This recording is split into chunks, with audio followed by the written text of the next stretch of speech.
cows know the routine and. Yeah. And they're lucky that ranch he works on is borders it so they don't have to load them in. some Okay, haul. they get them down and. Yeah, they can just drive them.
Really? Is Reese gonna be here today? I don't believe he is. Okay. I had a question or two for him, but I guess we'll forgo it. At our next, as we have the zoning changes, is that be the next meeting then? July 21st meeting. His public hearing notices are in the Thursday news, the newspaper. Okay, that's what I figured when people were asking. I said, I think it's a public notice Yeah. issue why it's not on. Right, that's why, because it has to be 10-day public notice.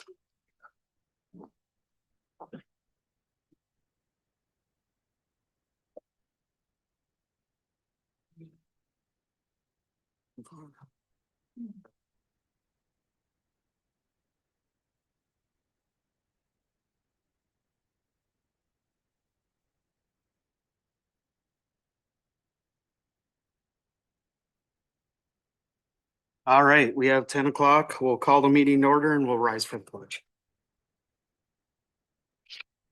I pledge allegiance to the flag, United States of America, and to the republic for which it stands, one nation, under God, indivisible, with liberty and justice for all. All right. At this moment, I'd like to just do a quick moment of silence for Diana Olson. She was an employee of the sheriff's office in Sandstone since 2012, and she died of some medical problems over the weekend. So we'll just take a few minutes here, or moments.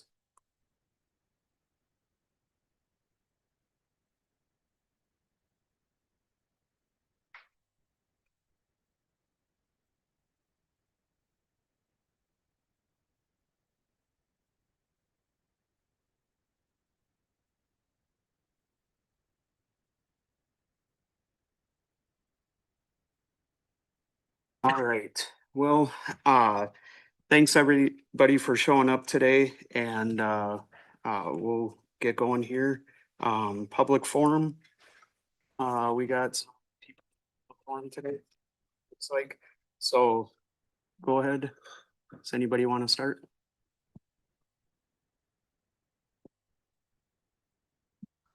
Good morning. Denise Weiss, Royalton Township. I was at Public Forum in Sandstone last weekend, and I had asked to be put on the agenda because I wanted to talk about the bad water and the bad groundwater. Ms. Shorter called me on June 30th, asked me why and what I wanted to talk about. I again explained the groundwater having 23 parts per million at a nursery that is nearby. that was in the possession of of the county, and my private well being 24.8 parts per million for nitrate, having that be found out. So this is what we had ended the conversation on. She was going to talk to the people about being put on the agenda so that I could do a PowerPoint. And the reason was so that we could have a dialogue back and forth instead of me just specifically talking at the board, but have a dialogue back and forth. We did not hear back on this subject, so we just figured it was pushed off.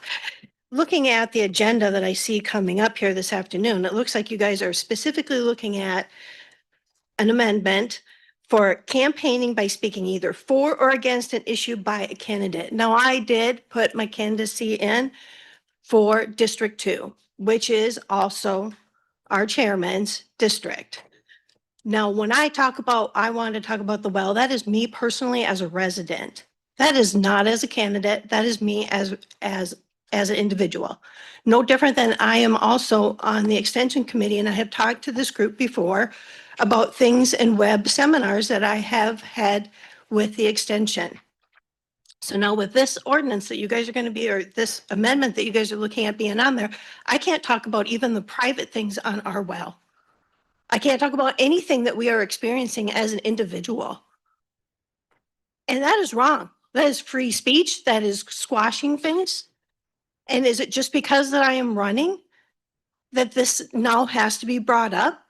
Because Mr. Moore announced his candidacy with a photo from this particular room in the paper. I didn't complain about that. That was on March 19th. I haven't complained about any of that. Never would. That is everybody's individual right. But when I come up here to speak, this is about things that I am experiencing as an individual resident for Pine County. Now, into the campaign, you guys want to change the rules that I can't speak for the remainder until the election? This is censorship because of you're censoring a political opponent, even though what I'm speaking about is always as an individual resident. I want to think about that. For all of you guys that never before has this needed to come up, except for the fact that we have issues. Whether the nursery's here today or gone tomorrow, we're still going to have the bad water. This is a Pine County issue, not just an individual issue. Thanks. Thank you. Anybody else? Yeah, John DeGray, Royalton Township. What I want to know is what are we gonna do with this cannabis? Who's gonna zone it? Because you say we have to zone it, but you won't let us use our zoning. We can't do an interim use permit. Now he's going for 3 permits for new buildings.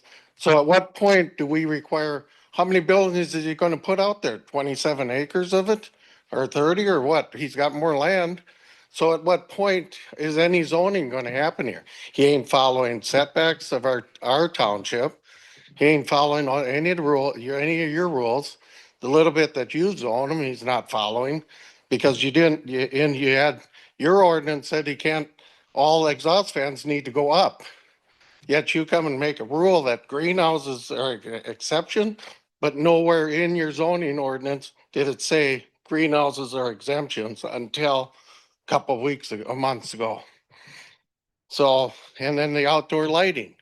So what I get a letter from Aaron today that says, well, we got to what constitute lights. I can show you a picture of the field before he turns his lights on. It's black. He turns his lights on, the field, I can see every plant that he has in the field. So what constitute lights?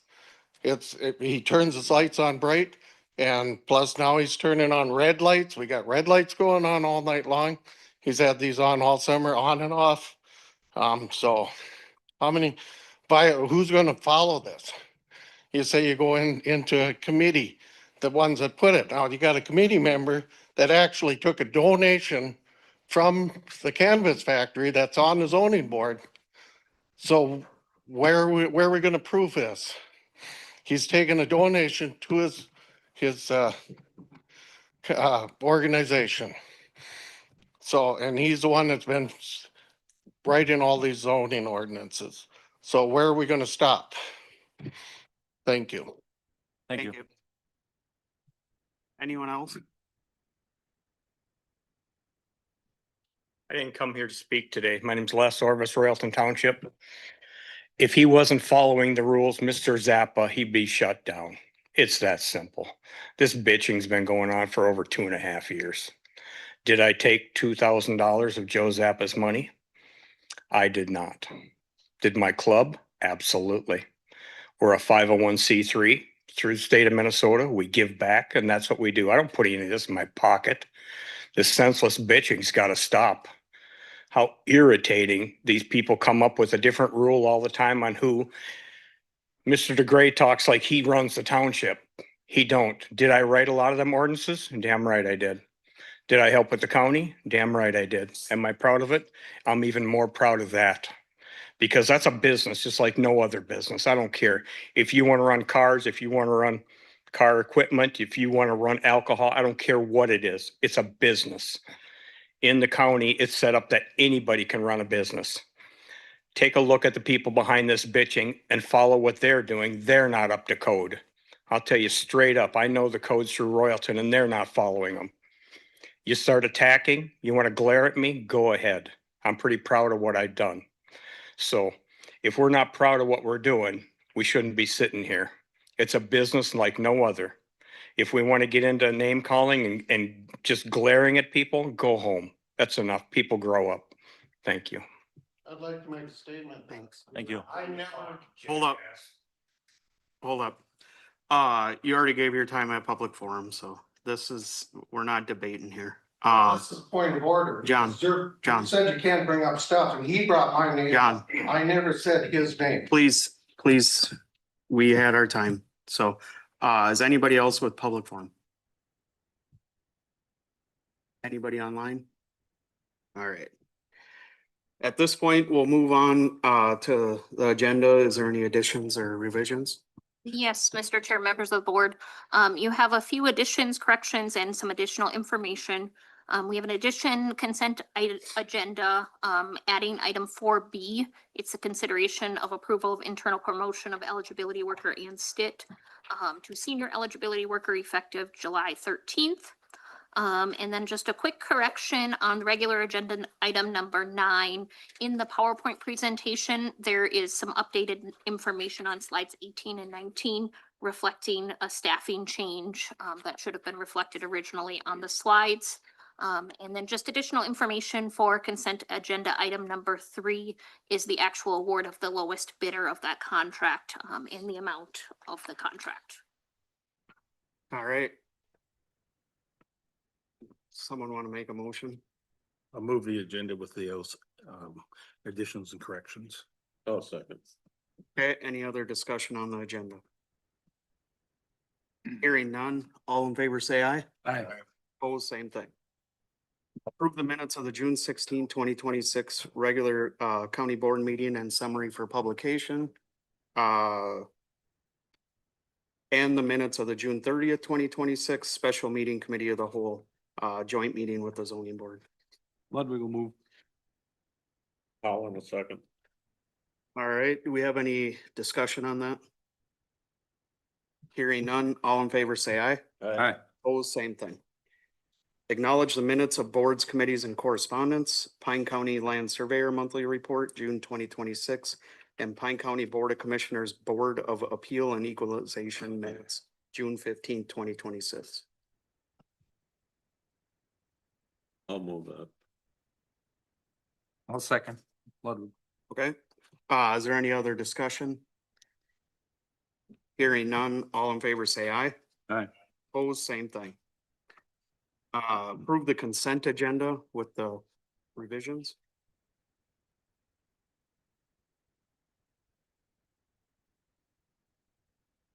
I'll move, Mr. Chair. Okay.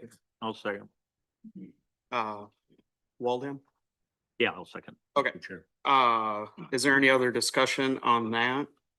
I'd just like to make a comment. It looks like our road projects are coming in still decent money, so what was it, 9 or 10% under our estimates, so that was good.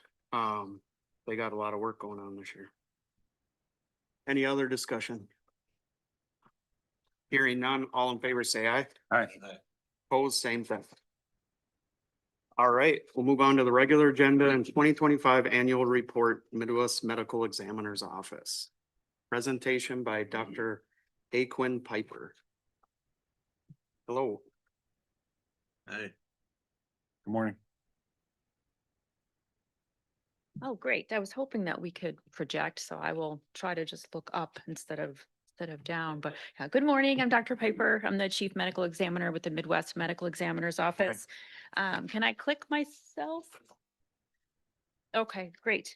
So each year I present the summary and the statistics from the deaths that the medical examiner investigated for Pine County. So this will be for 2025. Our office does serve over 39 Minnesota counties, which is the most of any medical examiner's office. We actually added a county from Michigan last year. And we still serve some counties in Wisconsin. So for Pine County specifically, there were a total of 253 deaths in Pine County. Of those 253, 235 required to be reported to our office. Either they were unattended deaths, not occurring in a hospital or nursing home, or they were due to other than natural causes.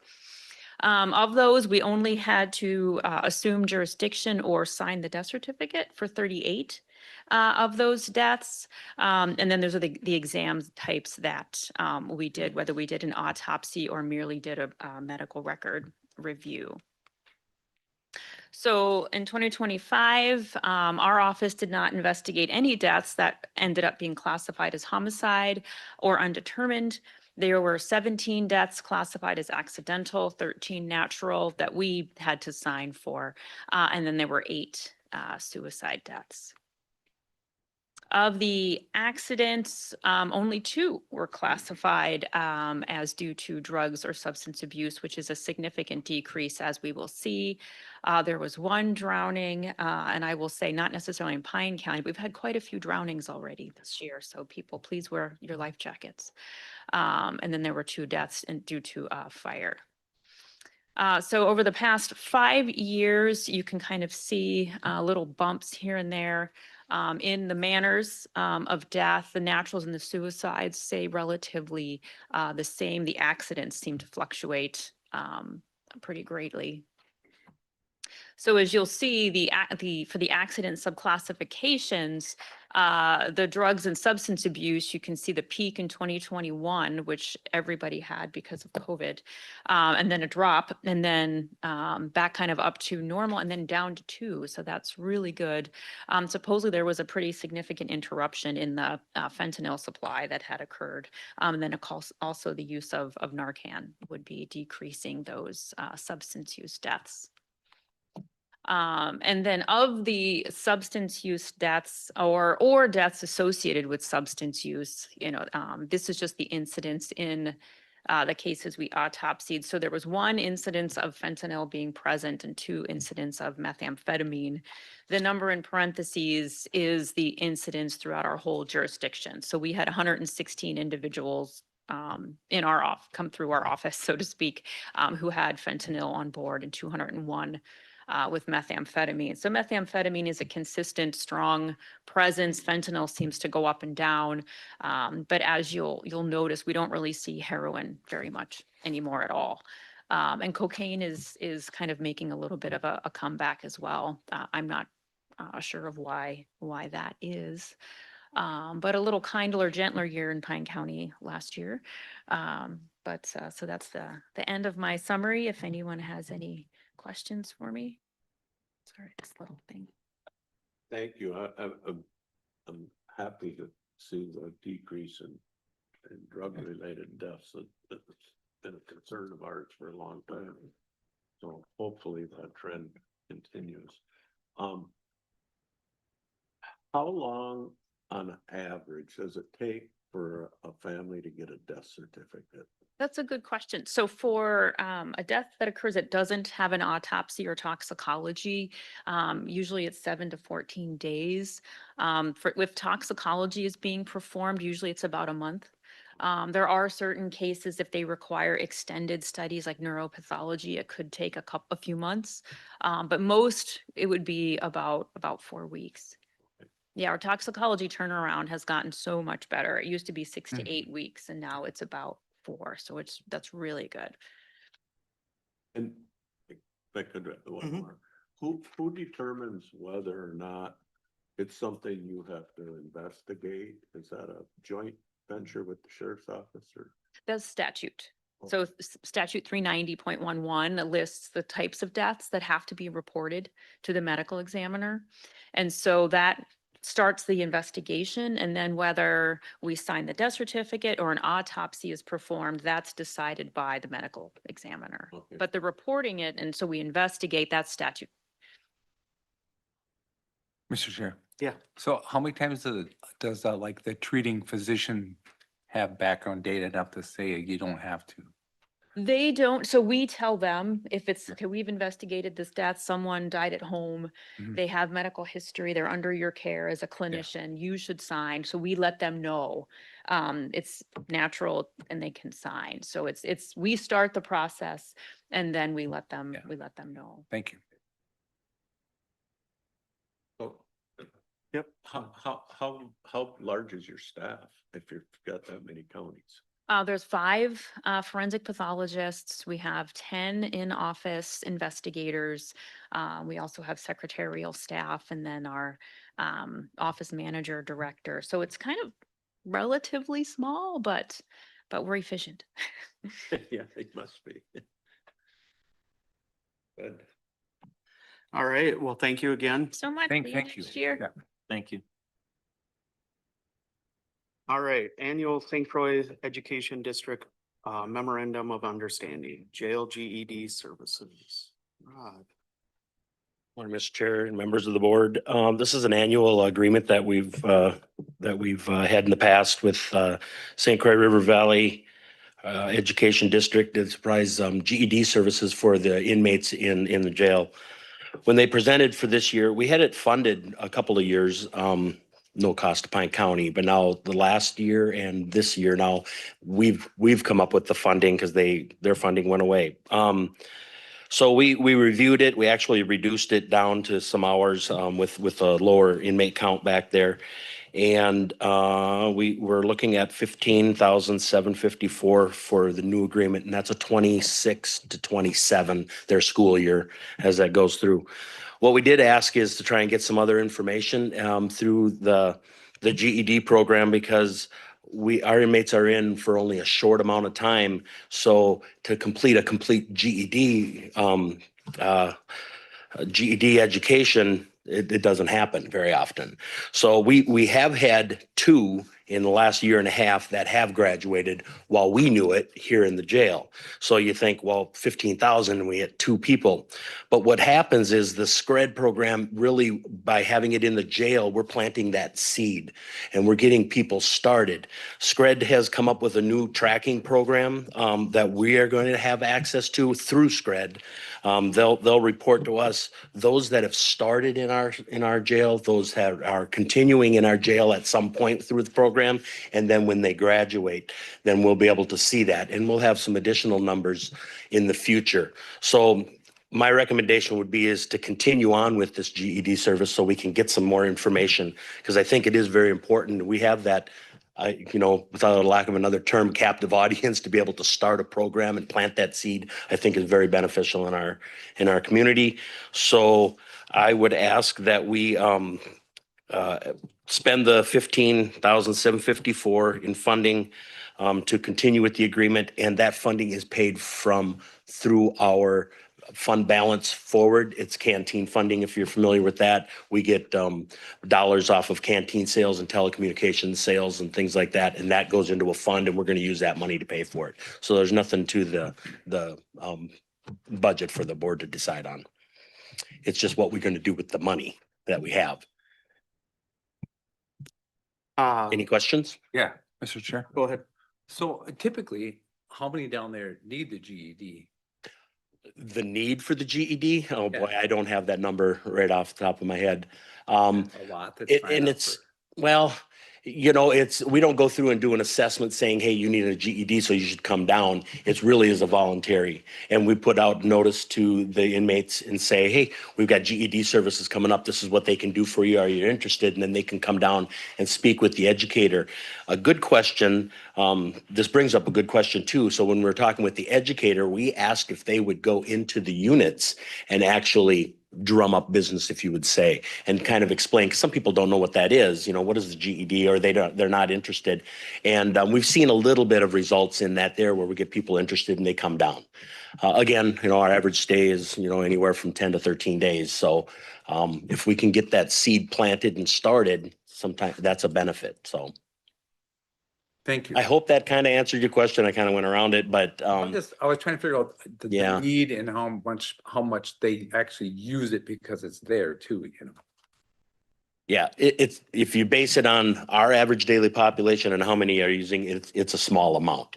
But what is the appropriate amount? You know, and how many have an education already? How many want to continue on? Those that just don't. So Yeah, thank you. So if they start the GED process down in the jail and get out, they can continue it. absolutely.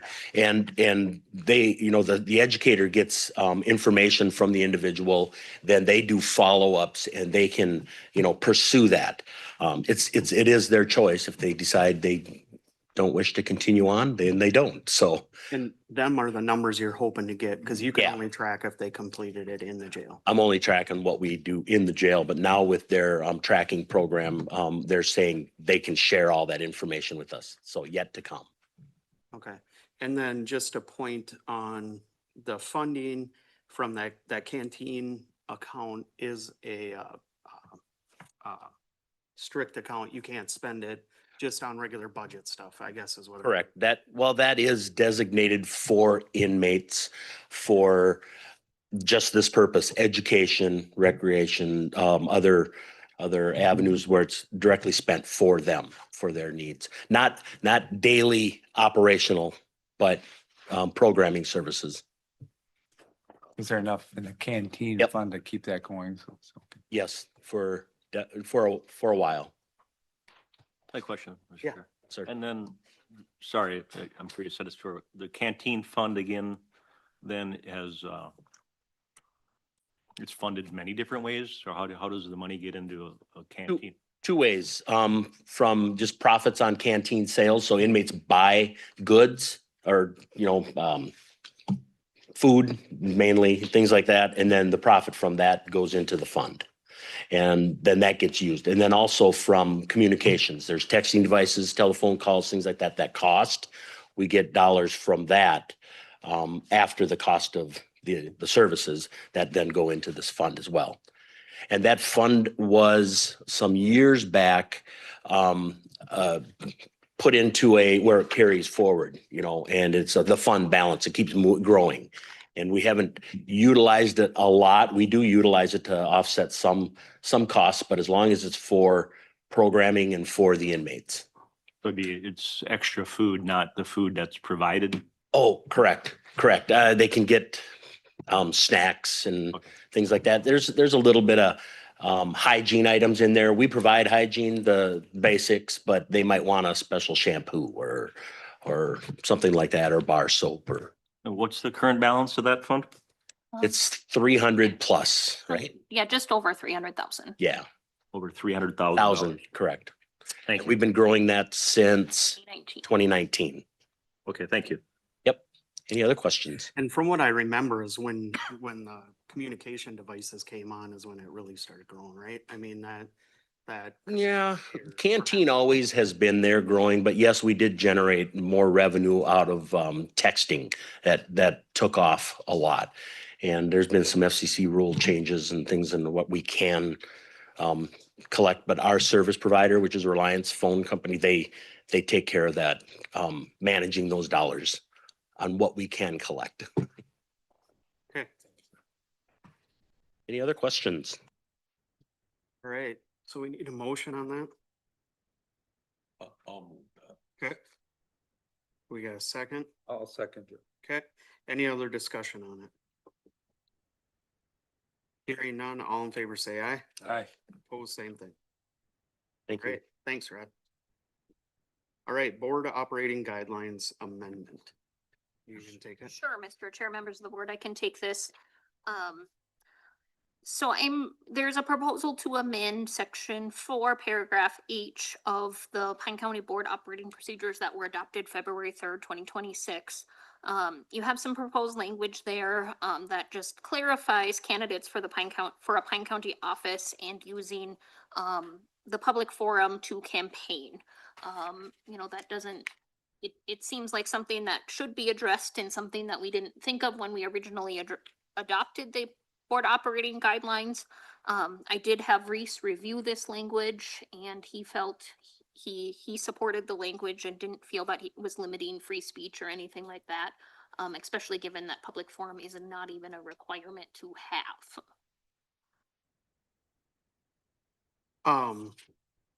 Yeah, and I think the key is we just didn't want public forum to be a campaigning forum, you know? That is the biggest thing, where technically it's not even allowed, right, at certain times. But at certain times you can't campaign in this building because it's a polling place. Yeah. So it doesn't eliminate any person's right to use the time or anything like that, but it just is for not campaigning.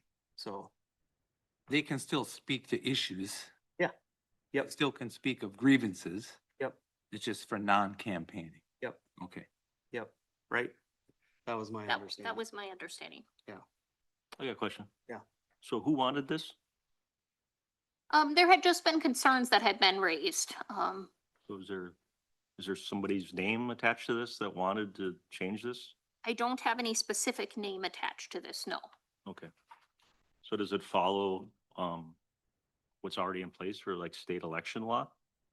Well, state election law would cover while this building is a polling place, for example, no campaigning can happen in this building, if it's on the ballot. So for example, right now, it's early voting or absentee voting for the primary election. And the District 1 race is on that ballot. And so state campaign laws would cover the District 1 race right now can't happen in this building, but it wouldn't cover, the District 2 or the county attorney or the sheriff. That wouldn't start until the early voting period for that starts in September.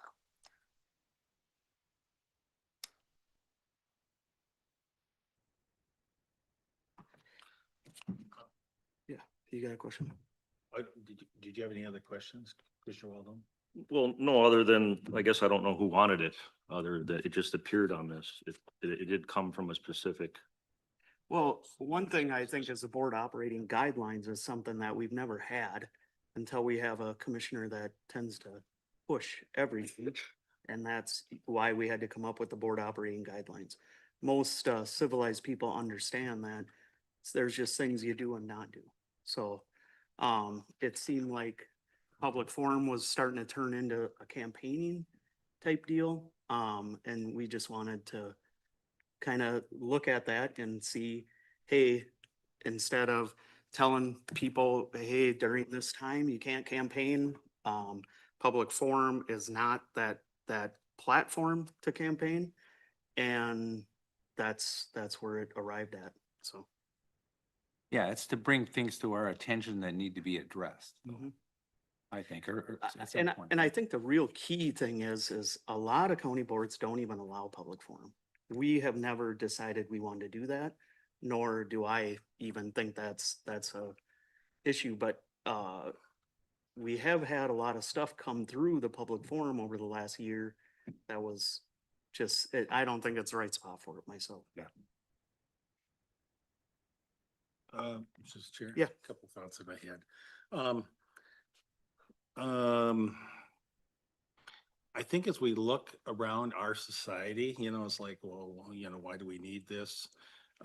You start looking at what's happening in other parts of the country, elections, even in our own state, the rhetoric is just ramping up. And part of that's because social media, everybody can, is looking for whatever their moment. But you just see that upswing happening. And, I don't think that most people are look forward to that. You know, they tend to click on it, but really, do we really want that? I don't know that it serves the public interest. We just see that ramp up happening. And here we are, we haven't even got through the primary election, and we've got ramp up for general election starting already. It just happens sooner and sooner and sooner. And it's like, you know, and part of it is, you know, we're moving towards a little bit more of a contentious society, you know.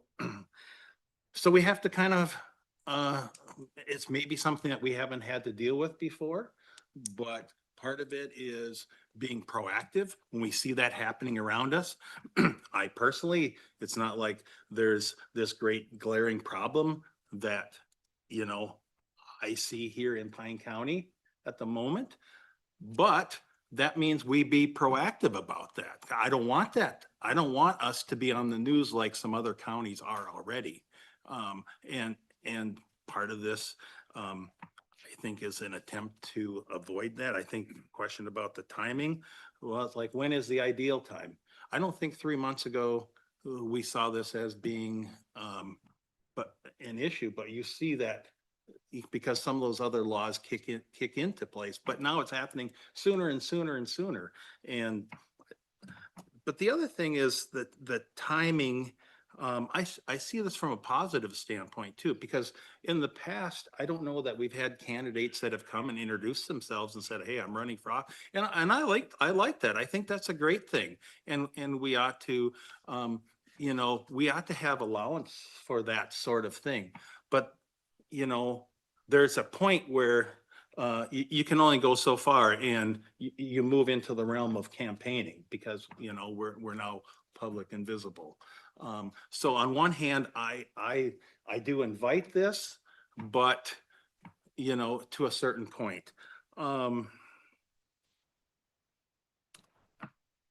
I think you've answered the questions. If our county attorney was here, I was going to ask him, does this preclude somebody that's on the board from talking about, you know, if whatever the issues are that we are dealing with that day, does that say that they can't participate in that discussion? And then the other question would be, does this preclude a candidate from even participating at all in public forum? You know, and I think the answer to both those questions is no, but I would, and you guys have kind of stated that already, understanding. I would like to have heard from our county attorney on that, but I think the answer still would have been no. It does not preclude, it is not an absolute, you can't participate either on one side or the other. That's not the purpose for this, but it's to put some guardrails up so that we don't find ourselves in a position where we have to, you know, Yeah. do something. I agree with that. And that's the way I feel about it too. We're not going to stop someone from having public comment. But it gives the chair or whichever chair at the time sees if somebody starts to turn it into something, he can stop it. Mhm. So I think that's good.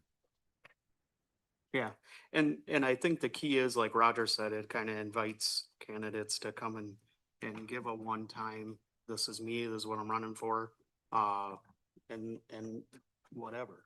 So, Some have chosen to make use of it, some haven't, and that's their prerogative. Yeah. But we've not had that before per se either, so.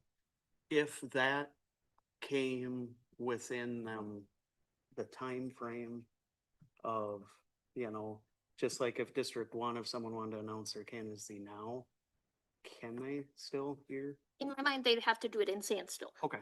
because that's not a place. Okay. Sounds good. And from when I ran the first time, 12 years ago, there was communication from the administrator to the candidates, and that was kind of something you could put out to them or whatever. Sure, yeah, absolutely. I originally had sent the board operating procedures out to each candidate, but I definitely can follow up as well. Okay. Cause I think to your point, that is. That is good stuff. Anybody else? Someone want to make a motion? I'll make the motion. I'll second. Any other discussion? Hearing none, all in favor say aye. Aye. Opposed, say no. I oppose. All right. Data center moratorium. This is you too. I can take it briefly. Yes, Mr. Chair, members of the board.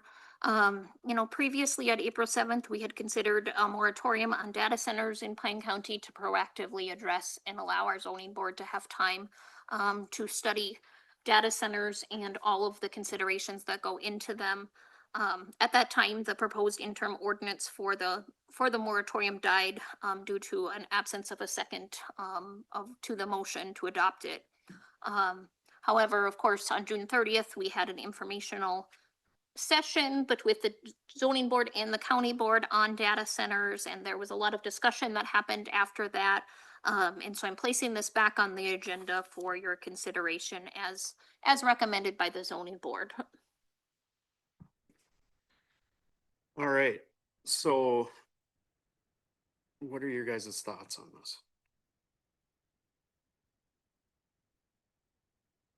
I just think a lot of different information has come up.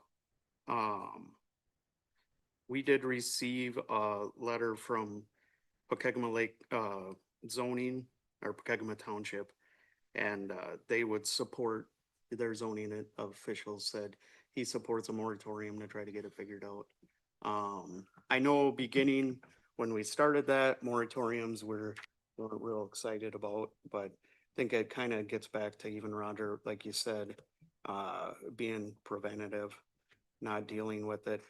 My question is if you put a moratorium on and a project comes to us and fits what we're looking at, we can lift that moratorium or whatever, or it's on a as it comes basis, or? Well, typically projects wouldn't even be sent to you during a moratorium, would be my thought. But as the board, you do have the authority to lift the moratorium at any point. As of if we get an ordinance out there before the year, we Right. can lift it. Yep. Okay. With, Mr. Chair? Yeah. With that in mind, a couple things. First, the purpose of a moratorium, people view it different ways. Some would view it as, well, this is an opportunity to delay something up to X months or years or whatever, and as just a delay tactic. Others view it as this is an opportunity to take pause and study whatever the issue is and come up with realistic guidelines to deal with it. And I think that's that would be my view of how we ought to approach this moratorium. Is let's use, if we go with a moratorium, we use it to indeed task those whoever is in charge of doing that to come up with some reasonable framework of how to deal with data centers in Pine County. Time wise, we talked a little bit about this at our last meeting. I'm inclined to think let's do a 6-month moratorium. I don't know, we have to do a full year. Let's do a 6-month. That will give us time. And if we find at the end or getting close to the end of the 6 months that we're not quite ready, maybe we can extend it. But to go a full year at this point may be playing towards we're just trying to delay something, and I don't want to give that appearance because I think if it is as serious as it is, then we need to deal with it sooner than later. So that's just my thoughts, Mr. Chair. Yeah. I'm as I stated previously, I'm not a moratorium fan. However, I subscribe to the theory Roger just proposed is that we use this opportunity to go double time on getting some reasonable expectations put forth for a data center. And, my thoughts happen to be exactly as Rogers is. Are we gonna find out something in a year that we can't find out in 6 months? If we task that zoning board, I know those people, they'll meet twice a week if they have to get something done. They're smart people.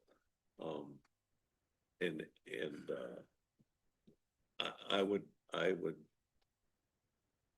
be more inclined to maybe, change my mind if we could do a 6-month moratorium. Anybody else got thoughts?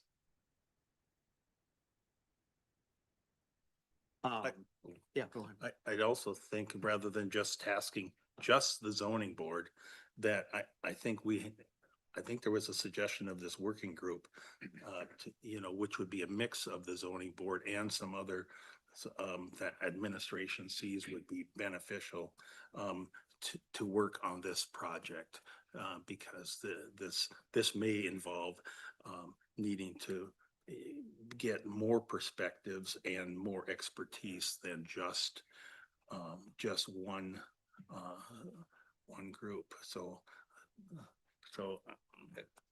and I would let administration figure that out. Go ahead. Oh, Mr. Chair, I have a question. So we have one, because the question was brought up, I believe it was somebody at the last meeting, right, that asked if local government units could have their own moratoriums. So you said there's one that supports it, Pokegama. Do they have their moratorium in place then at the township level for? Right, so right now I do not know of any local jurisdiction in Pine County that has one. And the proposed moratorium would cover all townships in Pine County, and then it would cover the cities that have opted into county zoning. So it would just be a blanket cover. So each individual township would then not need to adopt it because they'd be covered under the Pine County moratorium. Okay, so there could be if there's a city that didn't adopt, then they won't be affected by a moratorium then? Correct, they would need to do it Separate government. themselves. Yeah. Gotcha.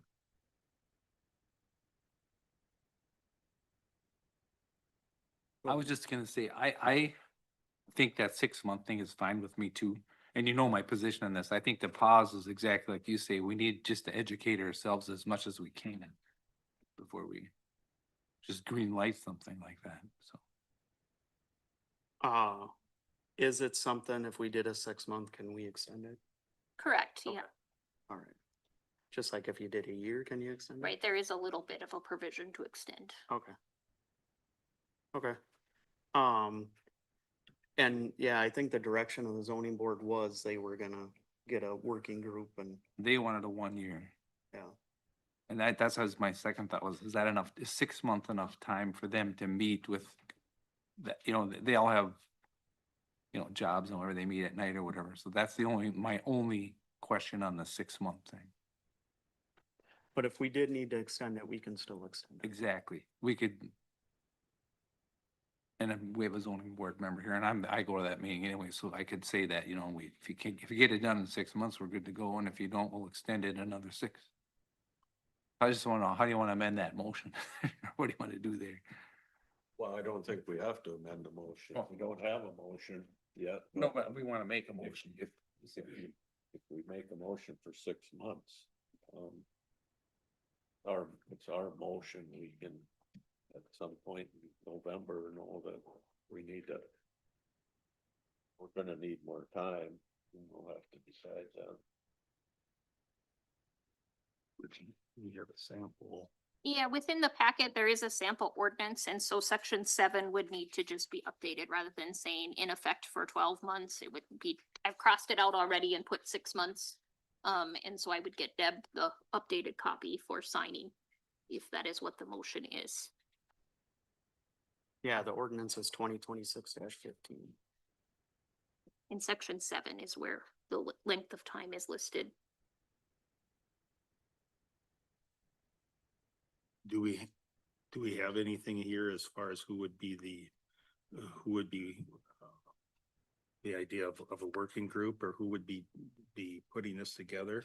Does that need to be spelled out in here as well? I Or don't it know. could be- Right, Or is that just assumed? right.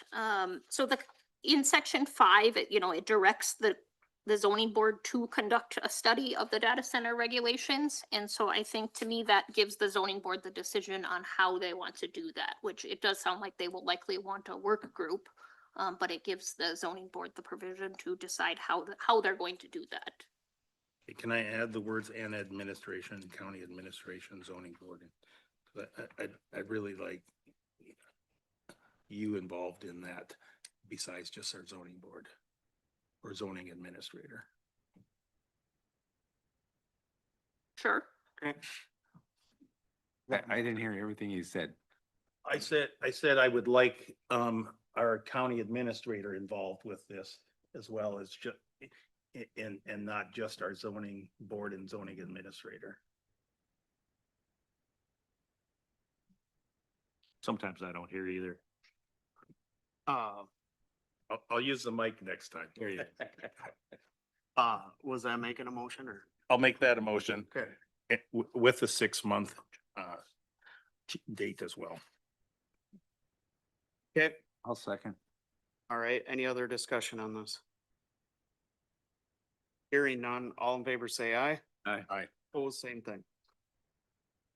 All right. Courthouse front door security screening. Rod. Get that far ahead. Here I am again. Okay. So I was asked by Kelly, and we put it on the agenda just to discuss a little bit about the pilot program as we started with the security up front. So as I get going, I'll just go through a little history. You know, over the past year and a half, the sheriff's office, worked towards improving court security, and we were awarded a match grant. We worked with Amy on getting that there, and what we did is we established a uniform presence up front at the main public entrance, and then we purchased some mobile screening equipment that's capable of being deployed anywhere our need is. Well, on June 8th, we experienced a security threat that demonstrated that value in having a prepared security plan. And because equipment and staffing were already in place, security screening operations were quickly mobilized, and we were able to put that at single point entry at the public entrance. Full screening operations were established, and with limited disruptions to the courthouse operations, and security staff began collecting some operational data while maintaining our elevated level of security. And then rather than discontinuing security operations, following the event, Sheriff's Office, along with county administration, chose to continue our single point entry as a pilot program to better evaluate, whether a permanent single point entry screening is like practical and beneficial. So the purpose of the pilot program as we're moving forward is we're looking at like operational effectiveness through the courtrooms upstairs when we provide bailiff and courtroom security, and then courthouse security when we had our guys stationed downstairs. And we're looking at staffing requirements and how we staff that, traffic flows of people coming in and out, customer service impacts, how did it impact people coming to the courthouse, security effectiveness. We looked at budget impacts, obviously, equipment performance, how well is our equipment performing? It is already 5 years old. The stuff is getting up there anyway, but it's still working really fine. Then we're looking at like operational improvements that we've already made. So since we had the event and since we put our single point entry in, we already made some changes. And during the first few weeks, we identified and modified our layout. You saw where the desk was, and we moved the desk around. What that did is it improved our traffic flow. We were able to reduce some staffing requirements to run things instead of having people. We became more efficient in that. We improved our coordination between the bailiff operations and the public entrance screening, and we enhanced opening and closing procedures too for our security officers. These improvements have already reduced our initial projected operating cost increase. So prior to this event, we had a, what would it cost? And we put together a preliminary, and we're already seeing that that was a little on the high side, and we were able to reduce some of that. Security staff have developed procedures to collect some operational data. I think that got put in your packet. Very simple is all it is. We just, what are we doing? And then there's some tracking on the back. We're just tracking, numbers that are coming through. We're looking at around 150 to 200 people come through. Very small snapshot. We need to gather more data on what that looks like. We look at daily equipment inspections. We're collecting information, security checkpoint inspections, weapons and contraband that's been turned away in a 4-day period. We turned away 36 different knives that came through the facility. Or that were attempting to come through the facility. Daily building walkthroughs, we average 4 a day, and we document that all on this form that's there. Opening and closing security inspections are documented there. Daily security briefings and any pass-ons when we have like information that's coming through. We have a formalized way we're passing that information on to whoever the next officers that are there. So we've increased in that area. But there are things that we're still evaluating. Employee screening is going to be one issue that we will bring up. I don't have a recommendation at this point, but things like, do we screen all staff coming through? I know that there's been some talk and some suggestions. Do we allow people to have like a credentialing procedure? Do we have a credentialing procedure? Do we allow an employee bypass? And there is talk of where we're talking about maybe a tiered level of security. Today may be a normal day where we might have something increased for some reason where we have to increase the security, and we can do things like that.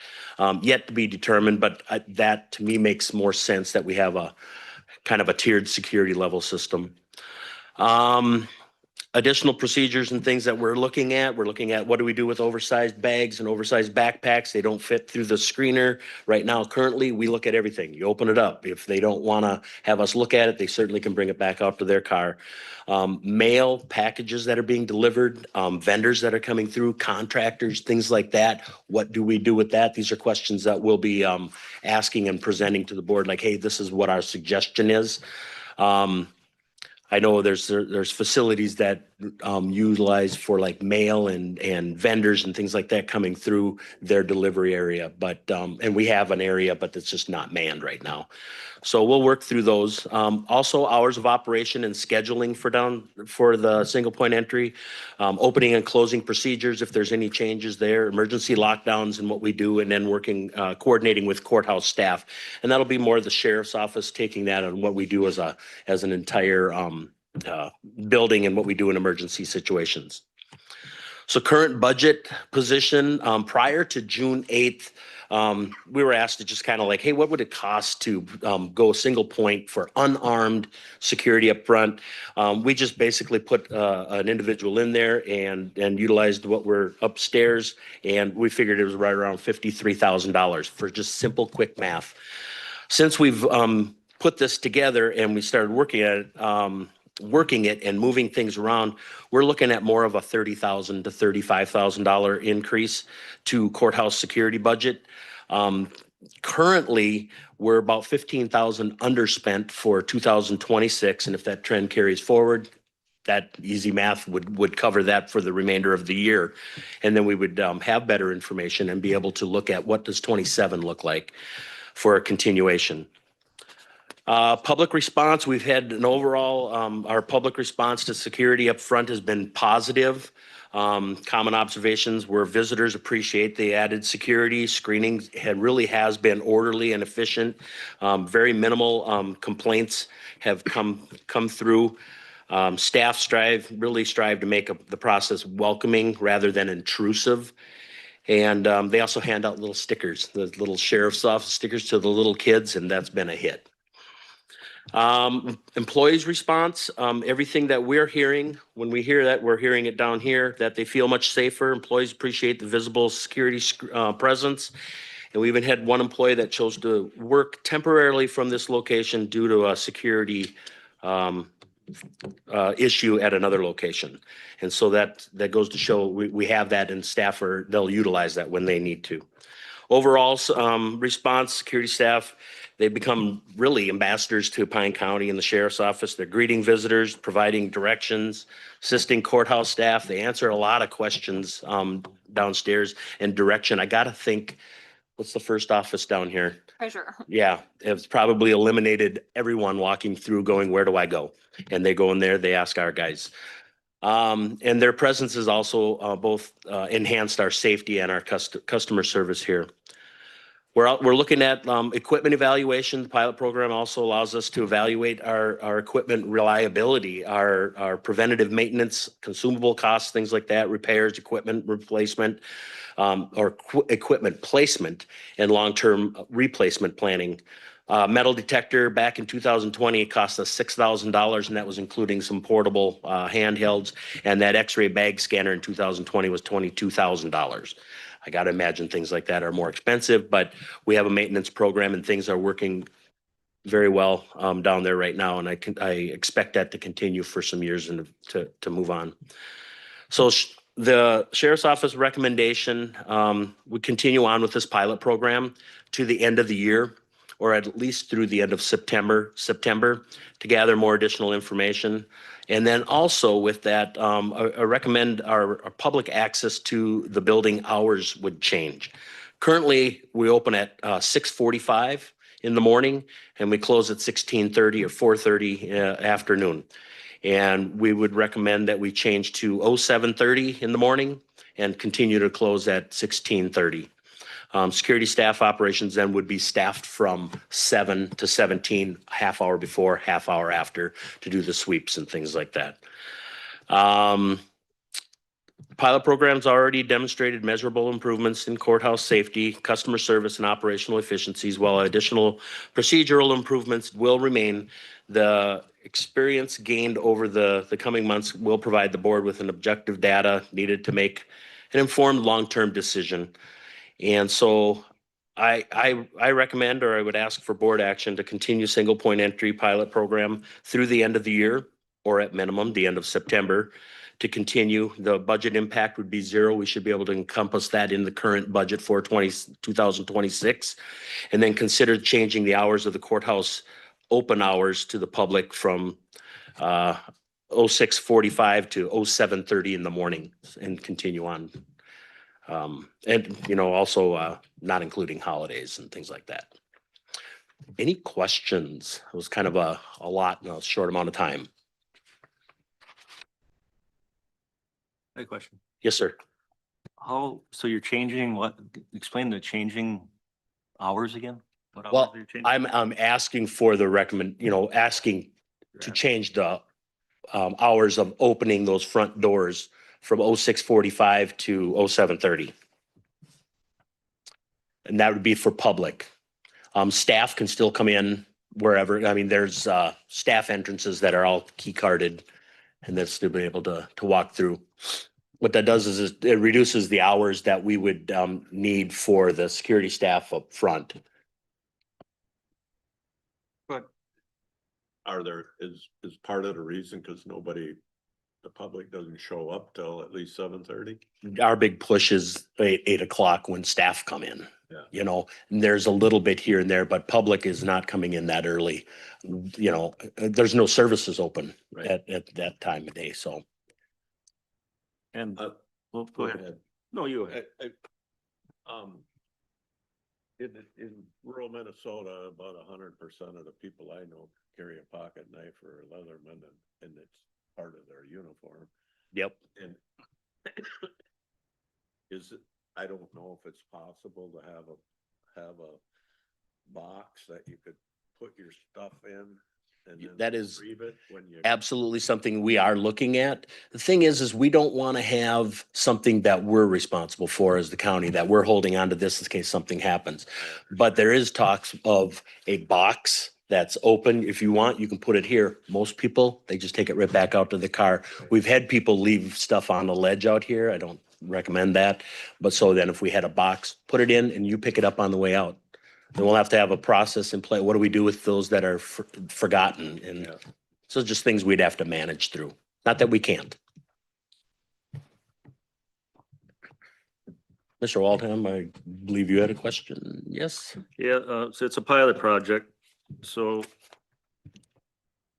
the power goes out or the machine breaks. Do you just do a lockdown then? Nobody's allowed to come in if now this machine breaks? I would, just What's your plan B? not thinking through that part yet, I would recommend we would still be open because we still do hand screenings. We have metal detector wands that are battery operated and charged, and we have 3 of them. And we can do metal detector there. We would not be able to use the X-ray bag scanner, but when we don't use the X-ray bag scanner, we physically look. We open bags.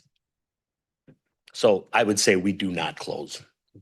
But then you got power outage, or maybe there's other reasons why we should be looking at a different method or a different being open. Any other questions? Okay, so we are looking for a motion on what you guys think about continuing this. We had a meeting here last week, and I asked everybody at the extension committee what they thought of it. Everybody was very positive. So I've asked a couple other people, and most people are very positive about it and understand it, so. Mr. Chair, we do have Amy from the courts here, and I think she would have just a brief thing. Yeah. You would have a moment. Yeah. I wanted to share, I hope you guys can hear us all, but the bench, all 3 judges do.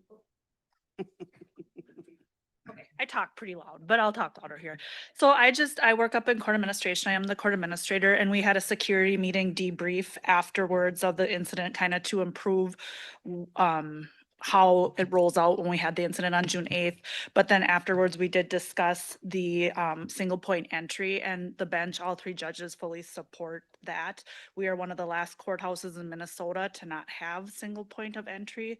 So not that we're able to help fund that, but it's very much appreciated. We do also see more heated, the public come in more upset. So it's very nice for our staff too to have that. So I just wanted to express our support as well. Thank you. Thanks, Amy. Thank you. I got one piece to add. I know, Amy, we've been talking about, there's another grant coming up, correct? Is that still in the works? Be able to help with staffing, but as Right. about your equipment that's 5 years older, I know Rod's already working on a wish list that we will be applying for that grant when it passes. So should we continue on in this, and single point entry is a thing for Pine County now, then there's grant funding that we would apply for to make that more of a permanent situation. I got a question. Yeah. I see people walking in and out right down here, so Correct. that's exempt from, Correct. That is an employee only entrance. oh, you- It's a card. okay, you say single point.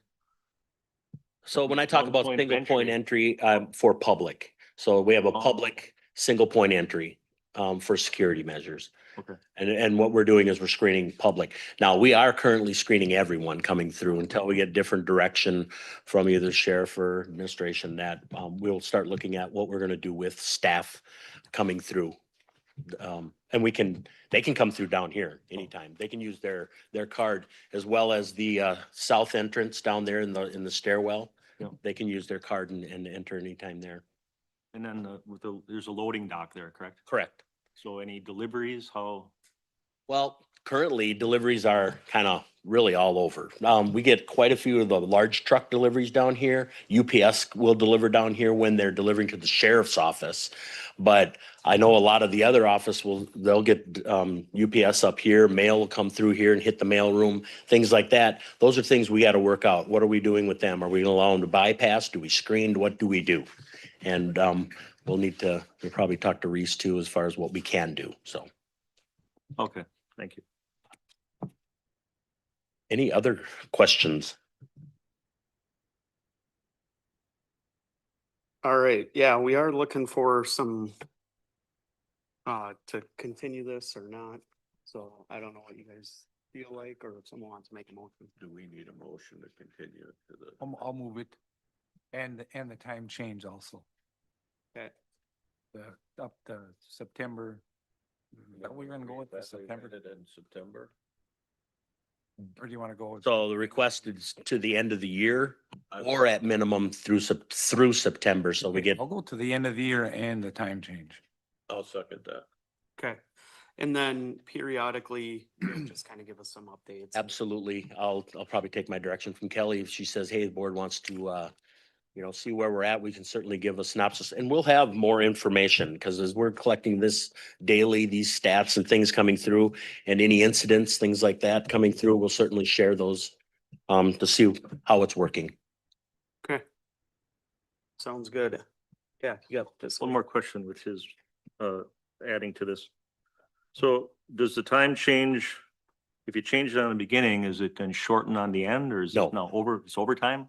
Or No, how does it over? our hours right now, we're coming in at 6 o'clock.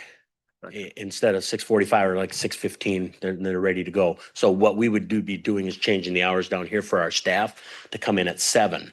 So it saves some time. We'll still be open till 16:30 or 4:30 PM, the county building would be. So we're just shortening it up we're coming in a little later. 7:30 open, so our staff is in at 7, half hour before, and then our staff is a half an hour after. And they're doing their sweeps and clean, shutting down equipment and writing reports and things like that. Thank you. Yes. All right, any other discussion on that motion? Hearing none, all in favor say aye. Aye. Opposed, same thing. All right, commissioner updates, AMC District 1 meeting. Looks like Holland and Nelson were there. Well, maybe I got two things just to put on that. We did during our morning time talk, AMC staff did talk a lot about legislative update, you know, what passed, what didn't, and the impacts on counties. And some of those things are still in the HHS arena.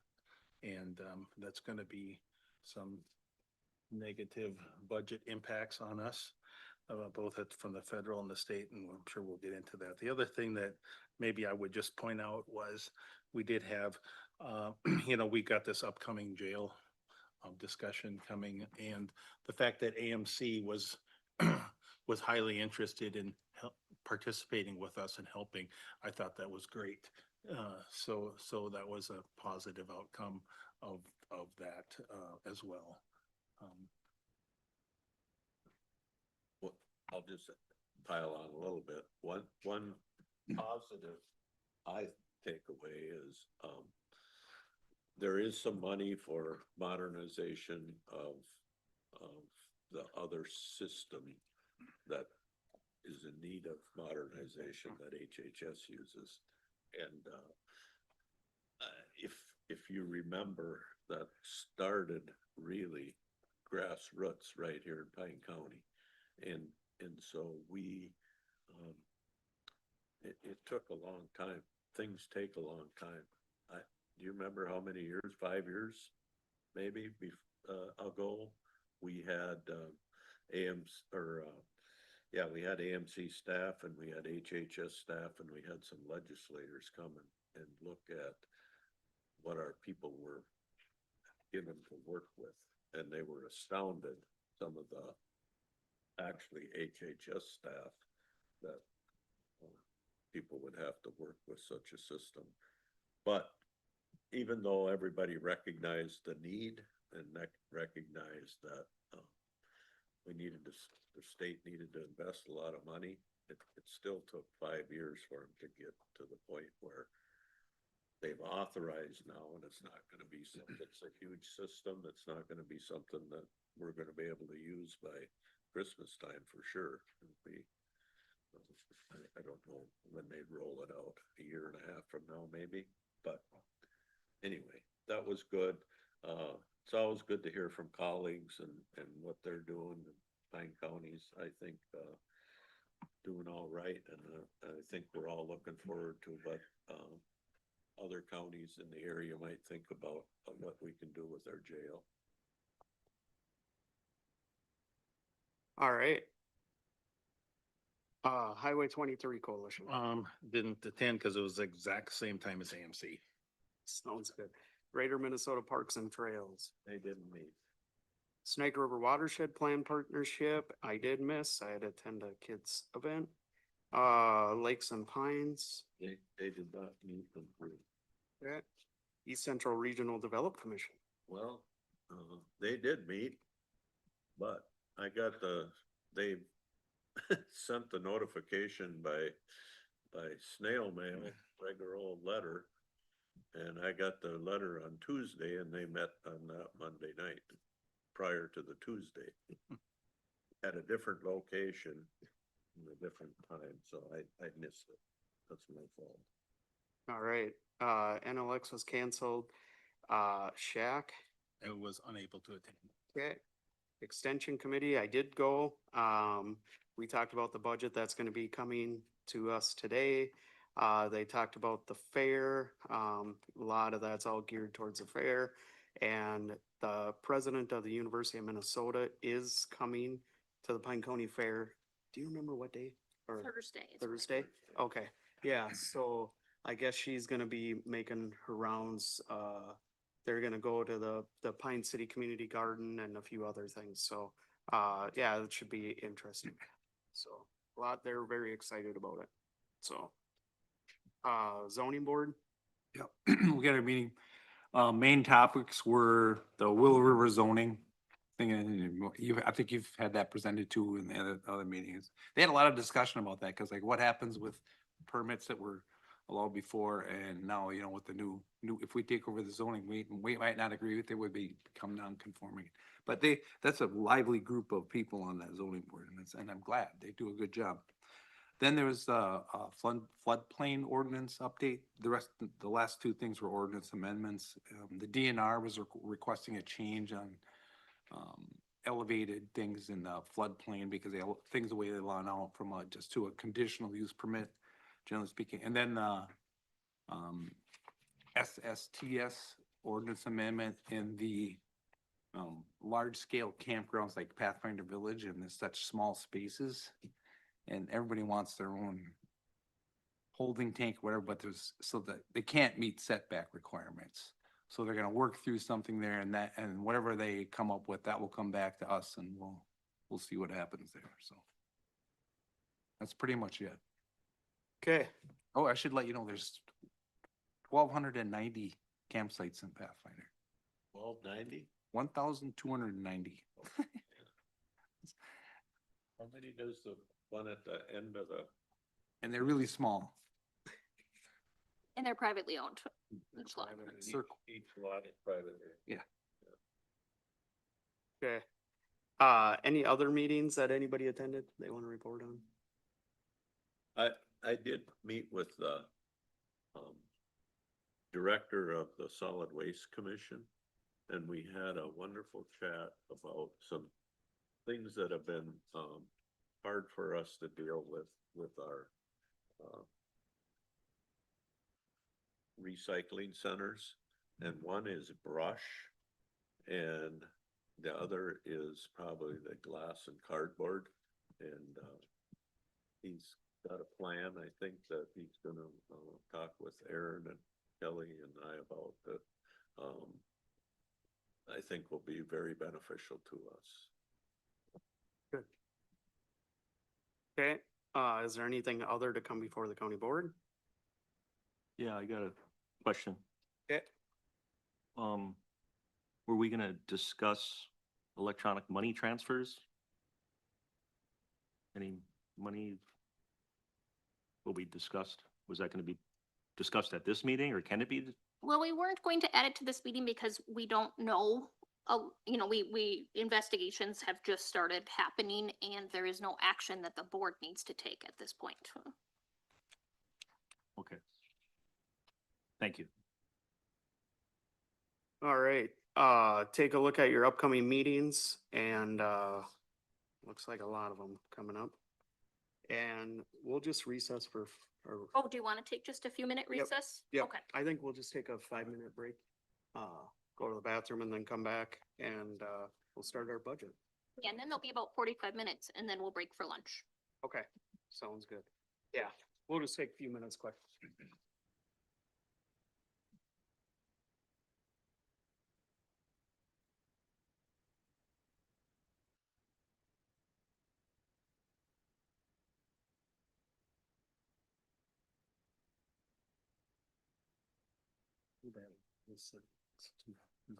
No.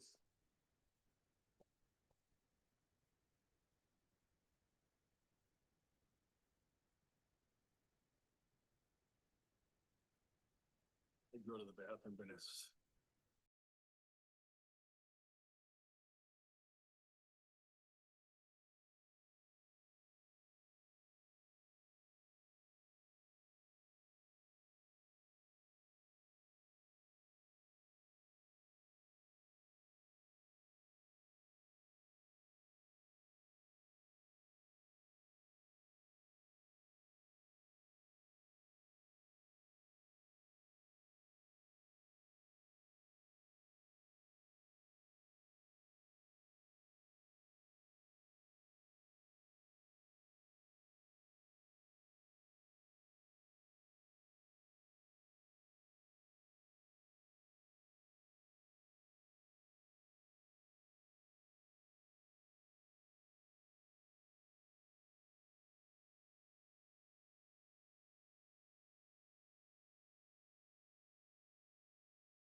reconvene and start with the 2027 budget. And Kelly is gonna start with the budget overview.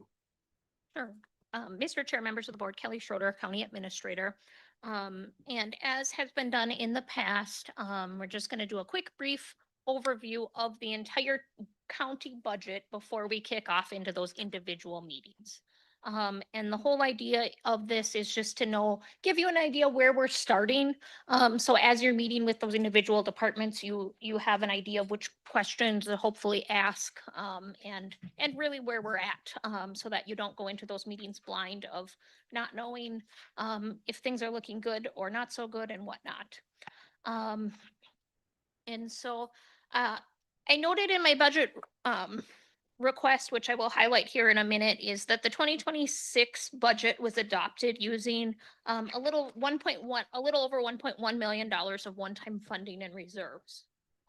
So in reality, we were starting the 2027 budget $1.1 million behind, because those are one-time dollars. You can't continue to reuse them. So this budget process is going to look a little bit different than in the past. Obviously, today we're kicking off with this individual budget overview, and then the outside entities will be presenting. And then again, at the regular meeting, July 21st, we have a few department presentations. Our only special budget meeting, which is our individual special budget meeting, which is scheduled, is for July 28th, which is a full day of again, department presentations. Moving into August, the next regular board meeting, there's a few budget presentations as well on that agenda. And then really after that, it is meetings as needed, as necessary. You do, once you move into September, have a hard deadline of by September 30th, you need to adopt a preliminary levy. But typically we do that at that second meeting in September, but if more time is needed, you do have till that September 30th deadline to get that done. In October and November, again, in the past, sometimes we've had budget meetings, sometimes we haven't needed them. Departments continue to work very diligently on their budgets during that time frame, because again, we have a better idea of a levy target of what dollars are going to be available. And then December, we have the Truth and Taxation meeting in early December, and then that final budget and levy is usually adopted at the second meeting in December. So just to give you an idea of where we're at, what's coming at you. I always like to remind you that the budget does not equal levy. So this shows all of our different funds that we have budgets for in Pine County. And there are a lot of our budget of what we're spending is not paid for by levy. And so this shows you that stark contrast of, in the general fund, we spend in 2026, we had a $24.7 million budget, but 14 million of it is paid by levy. The rest of it is paid by fees, charges, state aids, grants, donations, interest, those types of things. So that's an important thing as we're talking about the budget to remember is budget doesn't equal levy. There is a lot of other revenue that works into the conversation as well. Again, the budget format, so you'll see departments present to their budget to you in different ways. It's important to remember that first we have the big funds that we budget in, and then it breaks it down to within the department. And then within that department, there's budgets for all of these different line items. And so I just have an example on the slide for you of, salaries and telephone and conference registration. So each of those budgets has a number attached to it. So in different departments, we'll present that to you differently. Some will use an Excel spreadsheet, some will have PowerPoint presentations. But just know in the background, there is all of these line items that have numbers attached to them. So budget assumptions. So a budget is really just an estimate. It is an estimate of revenues and an estimate of expenses. And so if we all had a crystal ball, it would make budgeting really easy. But of course we don't. So we just have to use the information we have and make our best projected amounts. So on revenues, the state and federal dollars are always a little bit of a question mark. The state for a lot of our revenues will release estimates here the end of July on what those will be for next year. But yet even after the state releases those numbers in July, they can change. And so the revenues is always our best estimate, and really kind of one of those things that is a question mark is the state and federal dollars. On the expenses side, employee wages sometimes is a little bit easier than others to estimate because we have a lot of employees that are covered by union contracts. But those union contracts also expire at different times. So for 2027, we do have a handful of contracts that are not settled. And so then we have to try to make assumptions.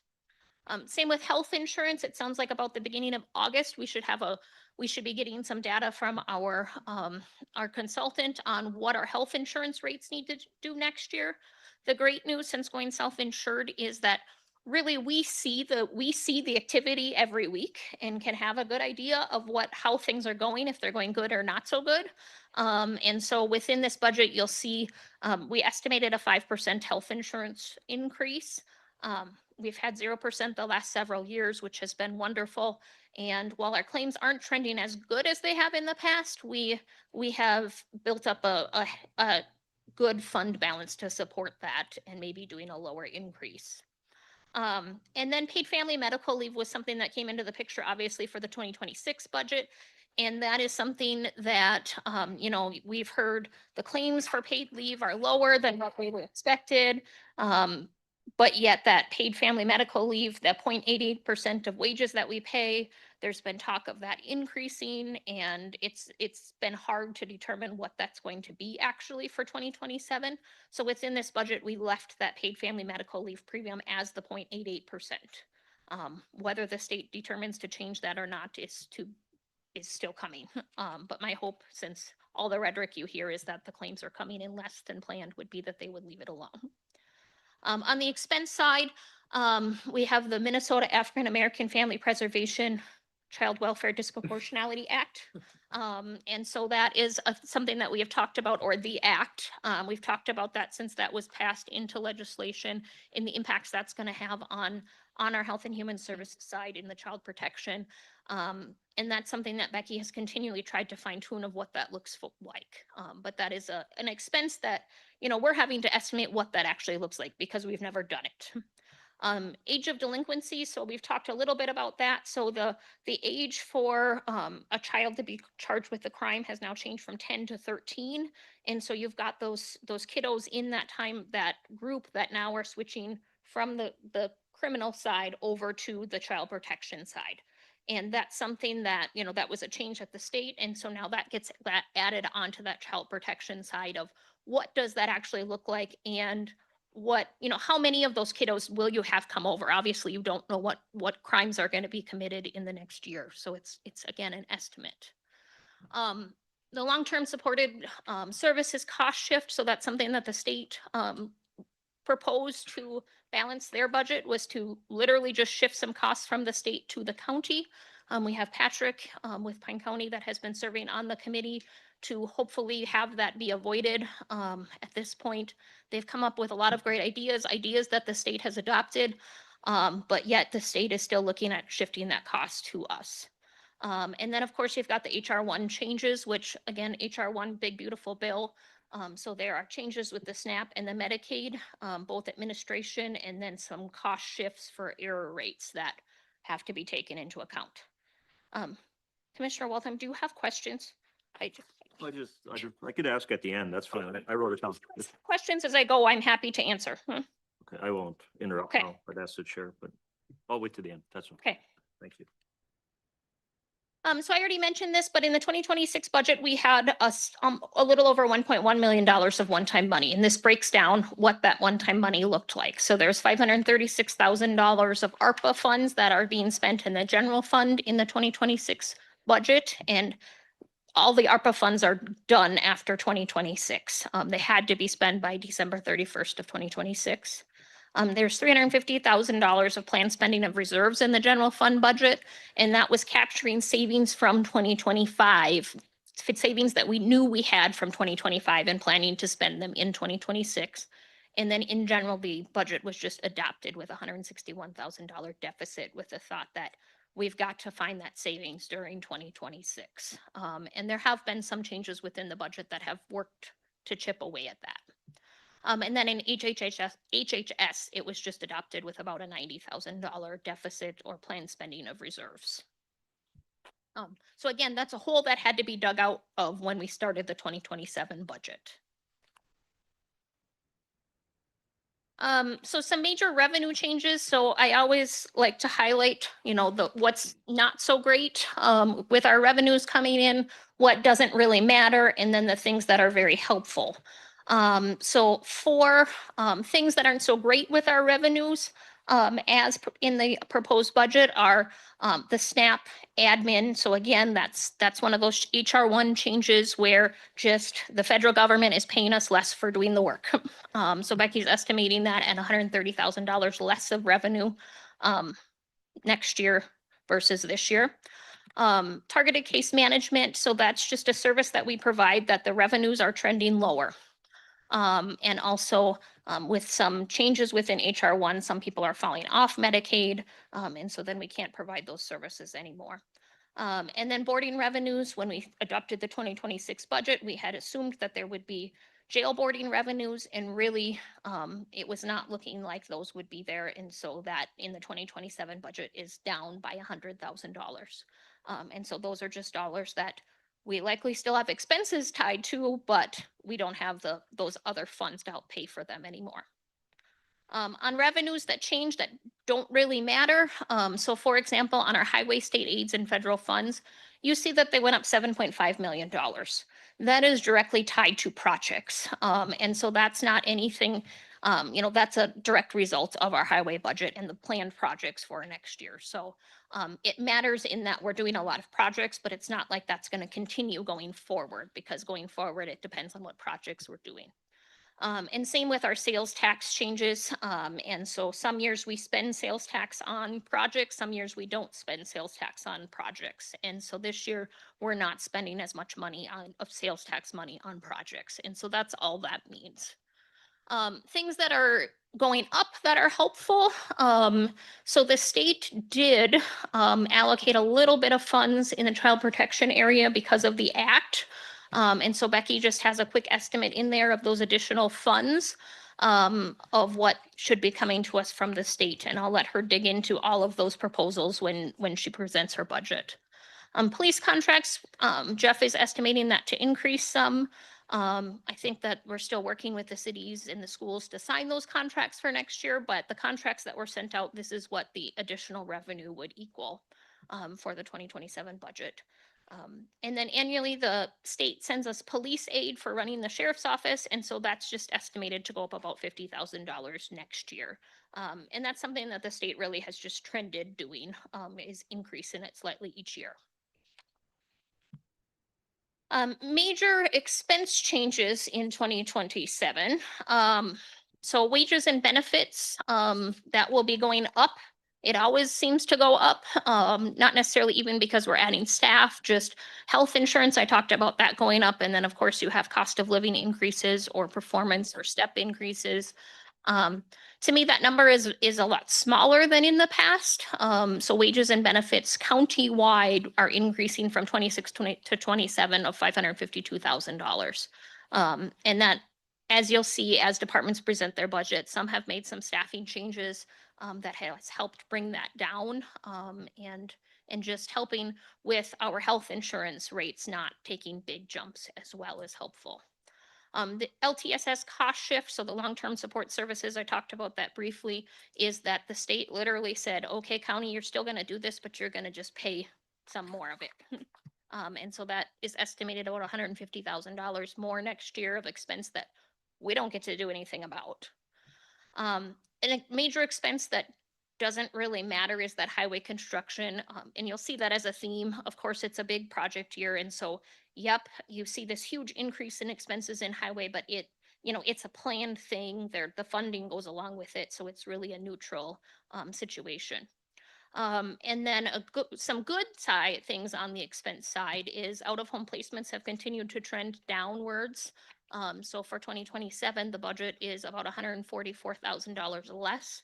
And that includes the Health and Human Services side of the out-of-home placements and the juvenile center down in the cities as as both of those in that calculation.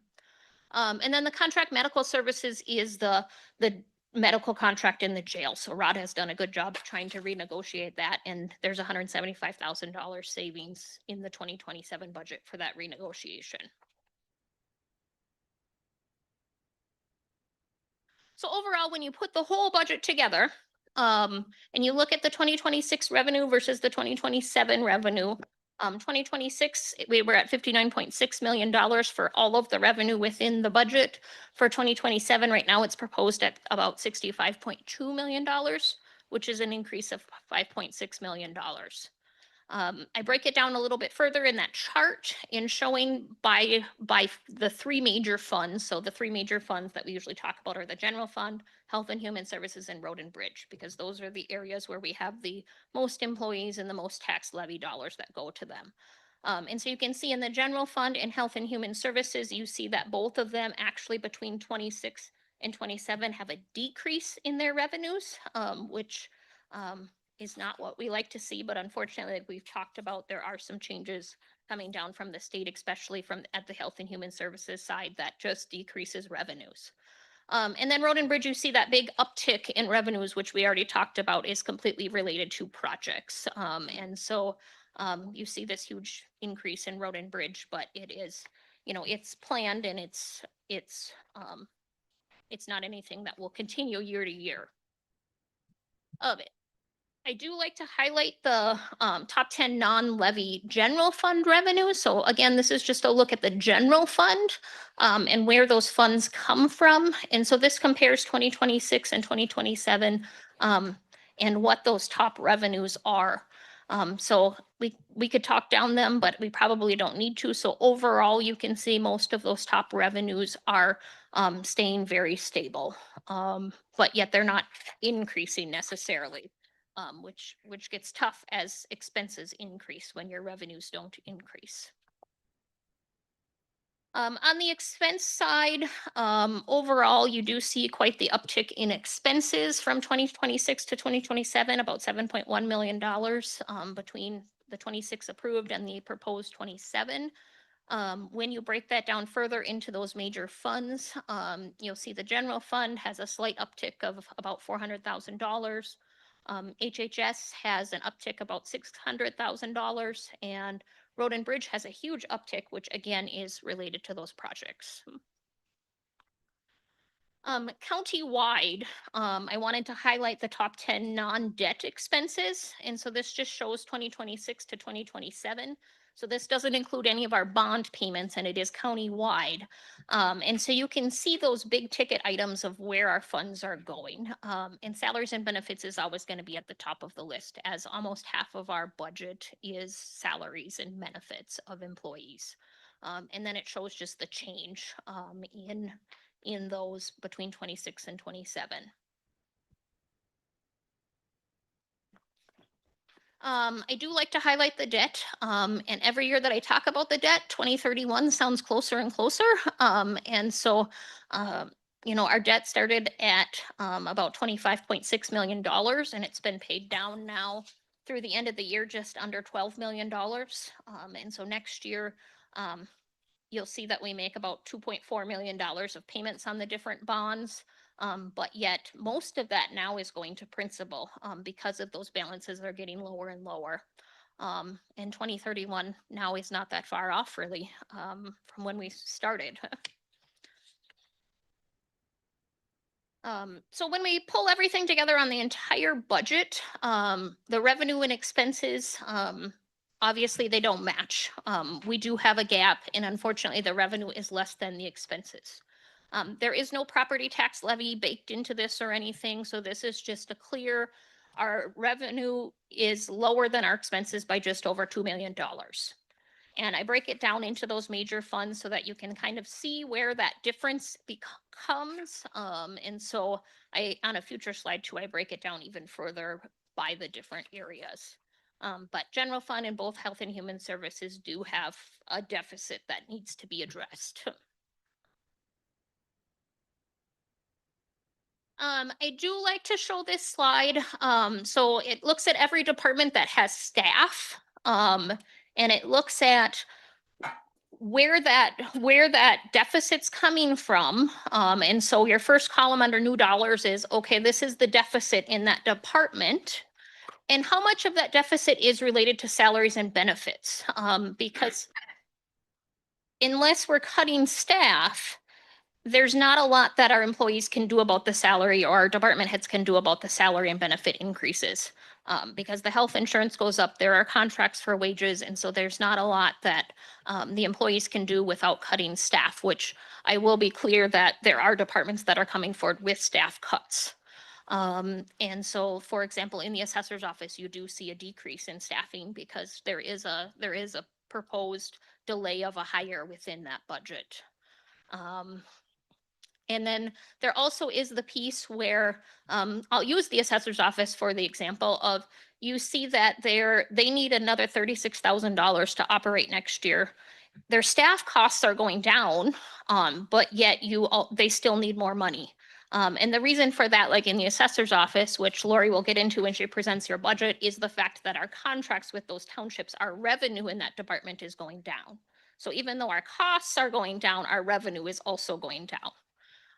And so there's little stories that you'll get to know throughout all of these things as to why there's those changes. So again, I already kind of gave you a peek at this, but this puts some hard numbers to it. So when we are looking at balancing the 2027 budget, I broke it down by fund where the tax levy dollars are and where there's a deficit. So the general fund currently sits with about a $1.4 million deficit. Health and Human Services, with all of the changes that Becky was dealt that she didn't have any choices over, she's only sitting at an $866,777 deficit. In the debt funds, our bond documents specify what our levy has to be. And so in the debt funds, we have to levy $9,723 more next year. The building fund, we're not looking to change that at all. $25,000 is going in there each year. The tech fund, we are proposing an increase of $25,000, and that is direct levy funds. As some of you have heard, or probably all of you have heard, a lot of technology costs are significantly increasing. Some years ago, we used to put $100,000 in the technology fund annually, and then in a rough budget year, we had continually decreased that. So by putting $25,000 back into this, we've climbed back. We used to have the tech fund at $100,000 every year. It was cut down to all the way down to $25,000. And now we've been trying to notch back up to that $100,000 level. And so by putting another $25,000 in that tech fund, that brings it back to that $100,000 level. This also gives Ryan some breathing room within his operating budget to be able to plan some of those bigger projects, because it's in the tech fund and he can make plans for in a year or 2 years from now, this is what we're going to do with those funds. And then in the elections fund, we're just proposing a $5,000 increase in the levy. So as some of you remember, in 2018, we made a change in how we were budgeting the elections. So previously in even years, we'd have a really high budget and levy, and then in odd years, we'd have a low budget and levy. In 2018, we made that change and made it so that it's even. But yet the cost of having elections is going up. So in order to prevent from 2028 needing to shoot up significantly, if we did a $5,000 increase next year, it evens things out. I do always like to note the 2026 levy amount there, and we always like to talk in percentages. So a 1% levy increase is about $233,792 as we talk about things. I also like to highlight just what our levy is and what it does to our unrestricted general fund balance. So doing a 0% levy, that can work if you're not cutting expenses, but then that means you're using fund balance. And as you see on this chart back some years at the beginning of the chart, that had happened a lot. And so our general fund unrestricted balance was down as low as $801,000. And when it gets to those low levels, you question writing out your paychecks to your employees. You question paying the bills that week. So the board in 2012, which was sitting at a 6% fund balance, adopted a policy to have a target of an unrestricted fund balance of 20 to 35%, which they felt like was an attainable goal. The state auditor's office, that's below what the state auditor would suggest you be at. The state auditor thinks you should be at 35 to 50%, but that didn't seem attainable to the Pine County Board at that time. So there has been some decisions throughout the years to purposely budget to add to those fund balances. We haven't done that in recent years, but thankfully we have, for the most part, continued to add to the fund balance. And you can see the history of that fund balance out there. At the end of 2024, we were sitting about 27.2% of expenses in that fund balance. So we're sitting in a good place, but yet it could change really fast because you're just over kind of in that 20% range. So I do want to highlight a few other items that are baked into this budget that maybe you are not seeing clearly. There is stable funding for the partner organization, so Historical Society, Soil and Water, Ag Society, Initiative Foundation, and then in the library, I did budget for a 5% increase. I know that the library committee just met last week to start their talks on what that will be for 2027, but being as it's a bigger number, it felt like there needed to be something in there. Last year, they held it at 0%, but that is very difficult to do year after year. So I did increase the library contribution by 5%. And once we get that from the actual library, we'll throw that in there of what the actual number is. Something that we had done in the 2026 budget that is not done in this one is we assumed in our 2026 budget that we were going to have wage savings of at least our paid family medical leave premium. So when employees go on that paid family medical leave, they're not being paid by Pine County. They are getting paid by the state of Minnesota through that program. So for the 2026 budget, we had assumed that we would save at least that premium amount. We haven't gotten to get a lot of data to see if that's been true or not. And so at this point, we have not decreased the wages for that paid family medical leave premium. And so the 2027 budget for that paid family medical leave is just over $99,000.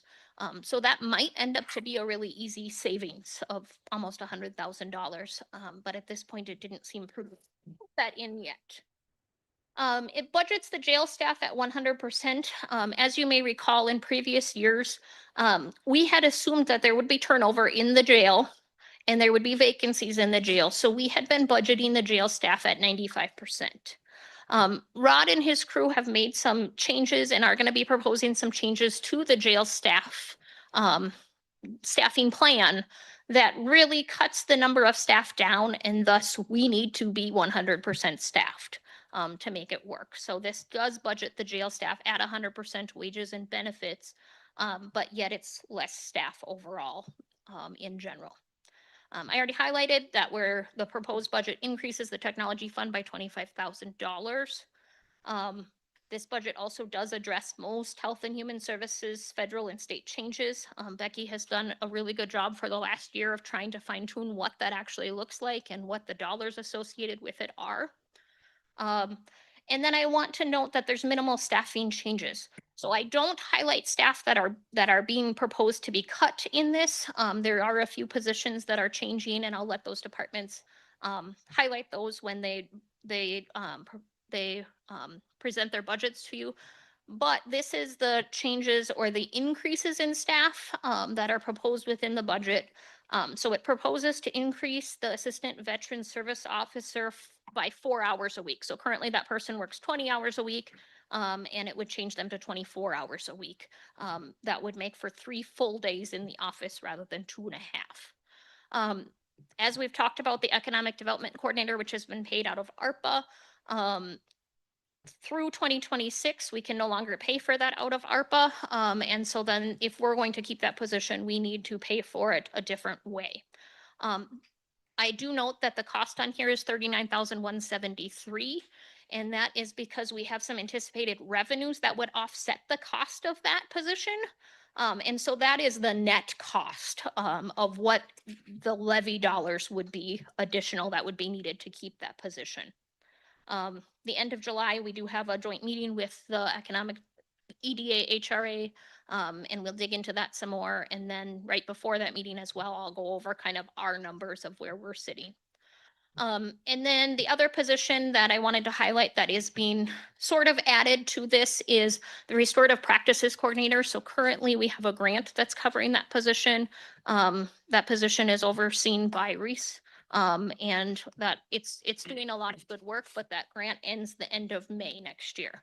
And so that 52,038 would keep that position on throughout the rest of 2027. And then I don't break it down, but it increases for the necessary health and human services staff to deal with the federal and state changes. Because to me, those aren't decisions that we get to make. They were made for us and we have to do it. So as you're thinking about this, obviously, what do we do? The ways to solve the problem are to look at detailed department level review of expenses and revenues. To me, the revenue side is just as important as the expense side. Are there ways that we can pay for things other than tax levy?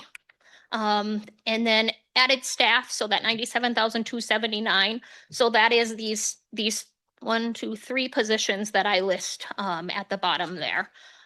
So the additional hours for the Veteran Services, the Economic Development Coordinator, and then the restorative practices. We may need to think about cuts to existing programs. Is there a scope of service that we need to narrow? Because there are areas where we have discretion in what service we offer. And is that something we want to consider? And then, of course, I always have it on the end of the list, is what kind of levy increase are we looking at or not looking at? And so obviously it's really hard to answer any of those questions until you start to get into those department presentations of what can we do? But this hopefully just gives you an idea of where are we starting?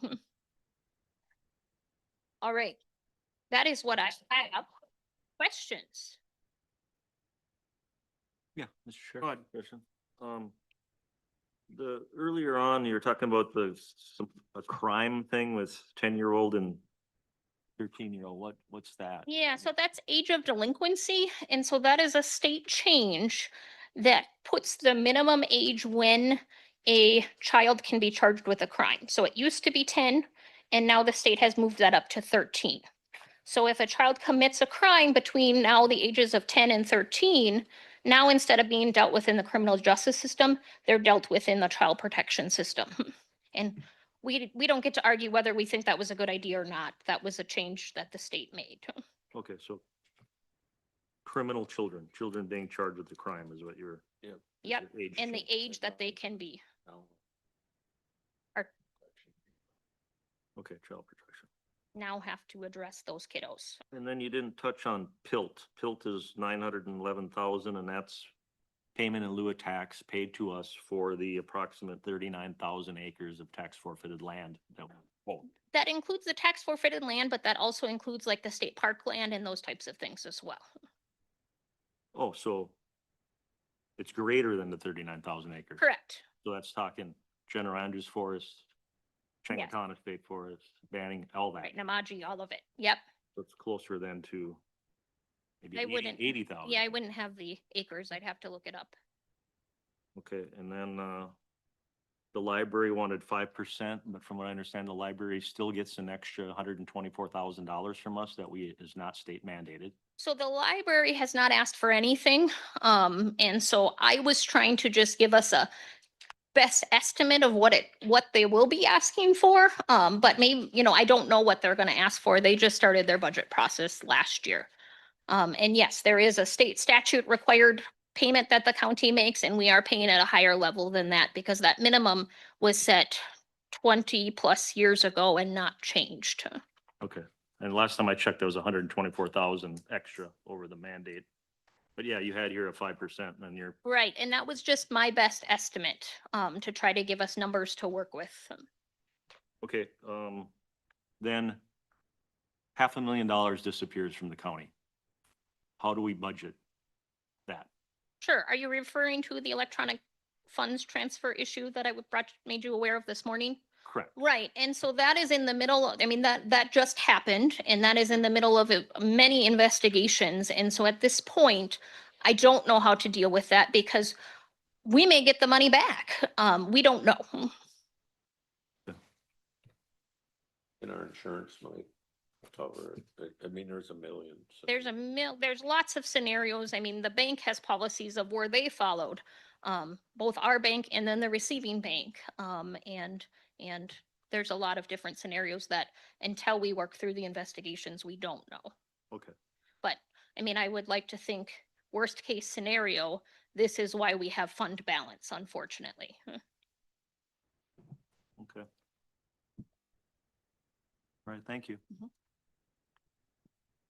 Any other questions? And obviously, this is, like you said, the crystal ball. We're just starting, we're looking. I appreciate this overview. We used to not get this. So this is something that Kelly has brought forward and it's really nice to kind of set it. And then now we work through everything and what we come out, So. Not as bad as I thought it would be. Right. So as I noted in my budget, in my memo in the board, departments were given that status quo is maximum. And so that's one caveat is previous years departments would come in with a wish list. And so this number that you were given included some easy cut wish list items, where this year there's not a wish list for the most part. It is bare bones down to status quo. I highlighted those few staff changes that were requested. Thanks, Kelly. A lot of work there. Okay, Thank you. all right. We'll look at, we'll move on to court administration. Got Amy back.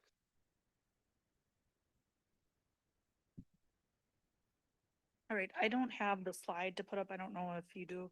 Yeah, Otherwise it's- they all have the handout of your spreadsheet. Okay. Well, thank you, Kelly. That was very informational. I haven't sat through that either. So my budget is also, I mean, one of the smaller ones because we don't have to do staff. So I am basically asking for right around what we asked for 26.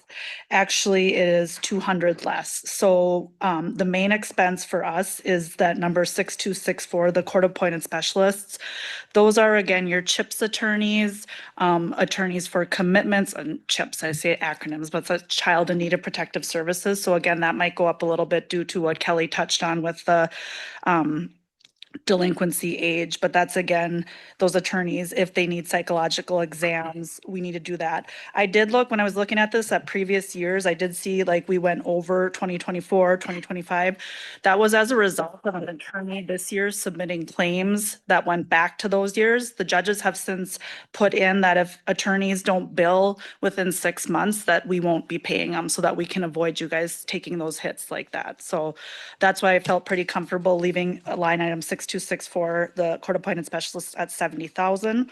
Our other expenses would be the $1,000 postage freight, the 6202. Again, I left that where it was. The telephones upstairs that the bailiffs use are the only ones that are left that go through you guys that aren't reimbursed, and that's at $200. So those were the expenditures. The revenue coming in, again, the line item 5210, the trial court phone postage, we get billed for that and then we reimburse that with you guys. So we put a minimum of 1,000, it could be more.